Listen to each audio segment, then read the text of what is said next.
नमस्कार दोस्तों, मैं दिलशाद खान एक बार फिर से आपका स्वागत करता हूं रेलवे हाइट्स में। और दोस्तों, आज रेलवे रिक्रूटमेंट बोर्ड ने एनटीपीसी पोस्ट के रिगार्डिंग एक लेटेस्ट अपडेट जारी किया है और उसमें बताया गया है कि जो भी एनटीपीसी में फॉर्म अप्लाई किए गए से उनमें से कितने फॉर्म वैलिड फॉर्म हैं। ठीक है, तो इसमें आपको वैलिड फॉर्म के बारे में इन्फॉर्मेशन दी गई है। और जैसा कि आप देख पा रहे हैं कि इसमें जो CEN 1/2019,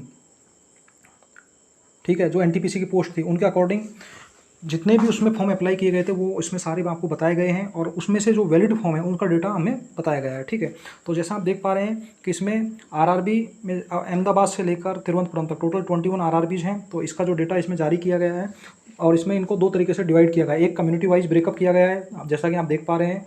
ठीक है, दूसरा इनको किया गया है जो हैंडीकैप कैटेगरी है उसी के अकॉर्डिंग इनको ब्रेकअप किया गया है।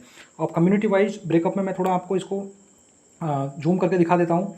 कम्युनिटी वाइज ब्रेकअप में इसमें देखिए आप,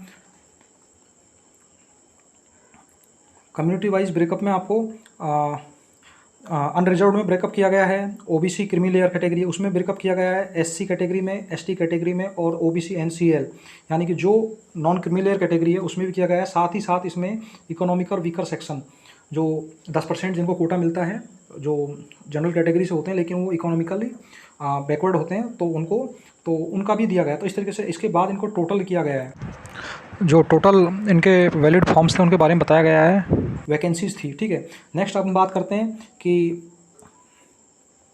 इसमें आपको आगे अगर आप चलेंगे तो इसमें आपको एक्स सर्विसमैन के तौर पर भी दिया गया है। ठीक है, तो आप जाके आप देख सकते हैं कि इसमें एक्स सर्विसमैन के तौर पर भी आपको दिया गया है। चलिए, एक्स सर्विसमैन की भी इसमें कैटेगरी दी गई है। ठीक है, तो एक्स सर्विसमैन दिया गया है। साथ ही साथ इसमें आपको जो हैंडीकैप कैटेगरी है उसके बारे में भी आपको बताया गया है। ठीक है, तो आपको एक्स सर्विसमैन दिया गया है।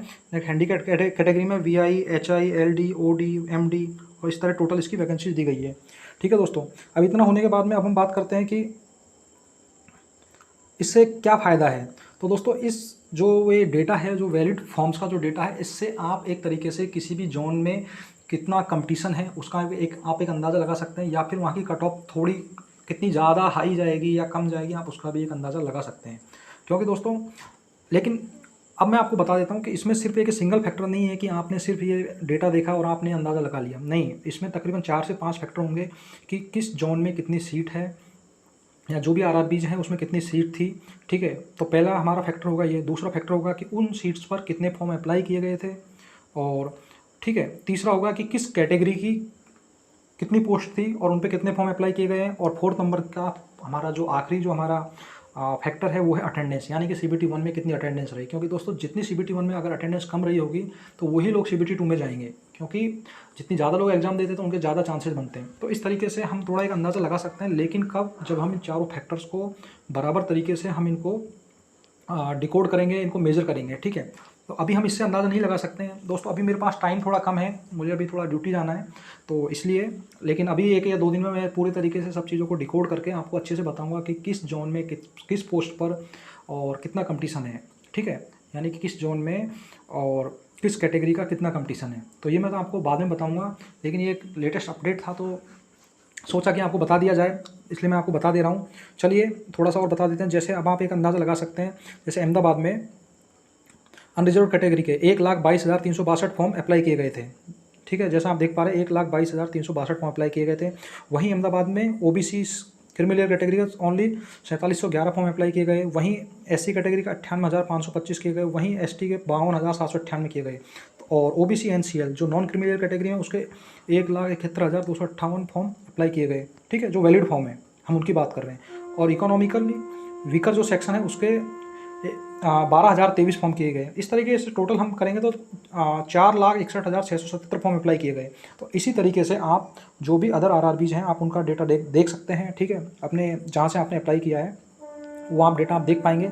नेक्स्ट, अगर आप ये दूसरी कैटेगरी में बिलोंग करते हैं, अगर मान लीजिए आप हैंडीकैप कैटेगरी में बिलोंग करते हैं तो आप ये भी देख सकते हैं। तो अगर हम टोटल पर चलें तो आप देख पाएंगे कि जो जनरल कैटेगरी का था, यानी कि अनरिजर्व कैटेगरी का, उनके तकरीबन 30,28,520 फॉर्म अप्लाई किए गए थे, यानी वैलिड फॉर्म है उनके 30,28,520, ये आप देख पा रहे हैं। और अगर हम OBC क्रीमी लेयर की बात करें तो वो है 1,66,408 हैं। और अगर हम बात करें एससी कैटेगरी की तो उसमें 26,81,753 है। ठीक है, नेक्स्ट हम बात करते हैं कि एसटी कैटेगरी उसमें 8,60,826 फॉर्म है। और नेक्स्ट अगर हम बात करते हैं कि ओबीसी नॉन क्रीमी लेयर की, तो आप देख पाएंगे जैसा कि ओबीसी नॉन क्रीमी लेयर में